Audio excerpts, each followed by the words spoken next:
Hello friends, તમારું સ્વાગત છે અમારી ચેનલ સિમ્પલ ગુજરાતી રસોઈમાં। તો આજે આપણે બનાવવાનો છે ડુંગળીનો નવો નાસ્તો। ઇન્સ્ટન્ટ બનીને તૈયાર થઈ જાય છે અને ઘરમાં નાનાથી લઈ મોટાને ખૂબ જ પસંદ આવે છે તેવો સરસ ડુંગળીનો છે તે નાસ્તો બનીને તૈયાર થાય છે। તો ચાલો બનાવવાનું શરૂ કરીએ। તેની પહેલાં જો તમને અમારી રેસીપી ગમે તો ચેનલને લાઇક કરજો, શેર કરજો અને સબસ્ક્રાઈબ કરજો। તો ડુંગળીનો નાસ્તો બનાવવા માટે અહીં મેં ડુંગળી છે તે લઈ લીધી છે। 6 થી 7 નંગ જેટલી ડુંગળી લઈ લીધી છે। હવે આપણે તેને સુધારીને તૈયાર કરી લેશું।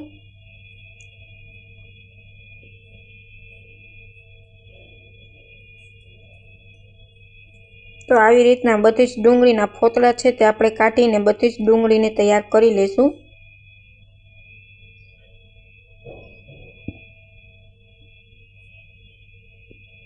હવે ડુંગળીને આપણે 2 ભાગમાં કાપીને મોટી મોટી સુધારી લેવાની છે। આવી રીતના સુધારવાની છે, તેને આપણે ચોપ પર નથી કરવાની। આવી રીતના આપણે ડુંગળી છે તેને બધી જ ડુંગળીને આવી રીતના સુધારીને તૈયાર કરી લેવાની છે।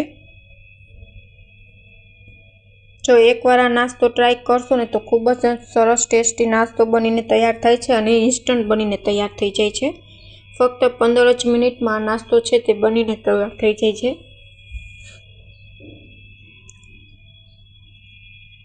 તો અહીં મેં બધી જ ડુંગળી છે તે સુધારીને તૈયાર કરી લીધી છે।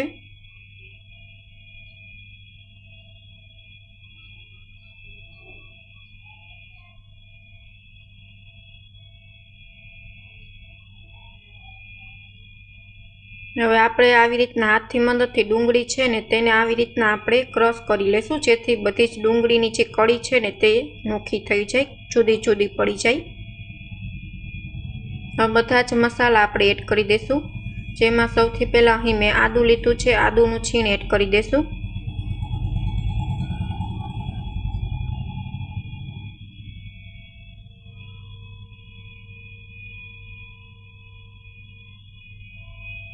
હવે બધા જ બેઝિક મસાલા એડ કરી દઈશું, જેમાં અડધી ચમચી જેટલી હિંગ,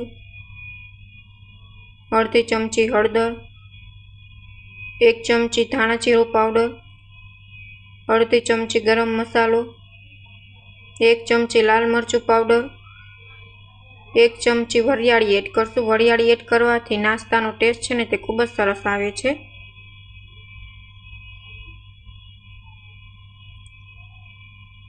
હવે આપણે 1 ચમચીથી અડધા આપણે બેકિંગ સોડા એડ કરશું। બેકિંગ સોડાથી નાસ્તો છે ને તે સરસ પોચો બનીને તૈયાર થાય છે। 1 ચમચી જેટલી ખાંડ ઉમેરી દઈશું। સ્વાદમાં અનુસાર આપણે મીઠું એડ કરી દઈશું।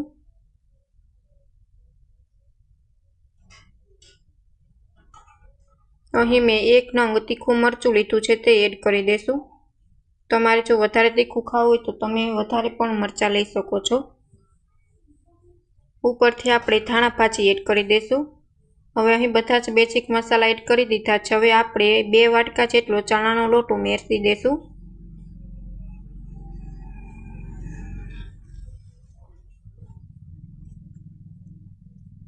હવે 1 ચમચી અહીં મેં ચોખાનો લોટ લીધો છે। ચોખાનો લોટ એડ કરવાથી તમારા નાસ્તામાં તેલ પણ નહીં ચડે અને બીજો ફાયદો એ છે કે નાસ્તો છે ને તે સરસ ક્રન્ચી બનીને તૈયાર થશે, કેમ કે આપણે ચણાનો લોટ અને ડુંગળી હોય છે એટલે સામાન્ય રીતે નાસ્તામાં તેલ ચડી જવાની શક્યતા રહે છે, પણ જો તમે ચોખાનો લોટ એડ કરો છો ને તો તેલ છે ને તે ચડતું નથી નાસ્તામાં।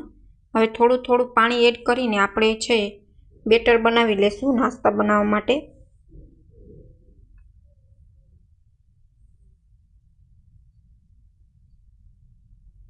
થોડું જ પાણી એડ કરું, કેમ કે ડુંગળીમાં ઓલરેડી પાણી હોય છે એટલે બહુ વધુ પાણી એડ નથી કરવાનું, નહીંતર બેટર છે તે તમારું ઢીલું થઈ જશે। હવે આવી રીતના મેં બેટર છે તે સેજ કઠણ રાખ્યું છે, જેથી નાસ્તો છે તે સરસ ક્રન્ચી બનીને તૈયાર થાય અને તેલ પણ ન ચડે। તો આપણું બેટર એકદમ પરફેક્ટ તૈયાર છે અને સાઈડ પર તેલ છે તે પણ ગરમ થઈ ગયું છે। હવે આપણે નાસ્તો છે તે બનાવી લેશું। તો અહીં થોડું થોડું કરીને આપણે બેટર છે તે ગરમ તેલમાં આપણે મૂકી દઈશું।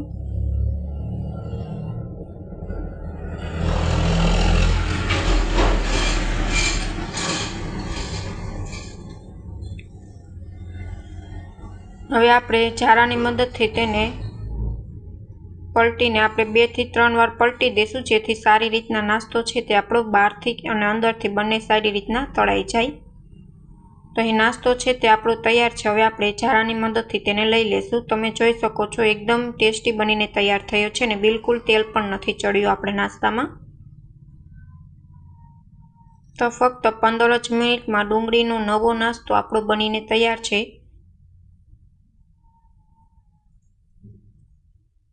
એકદમ ક્રિસ્પી અને ક્રન્ચી એવો ડુંગળીનો નાસ્તો બનીને તૈયાર છે। Thank you for my watching video.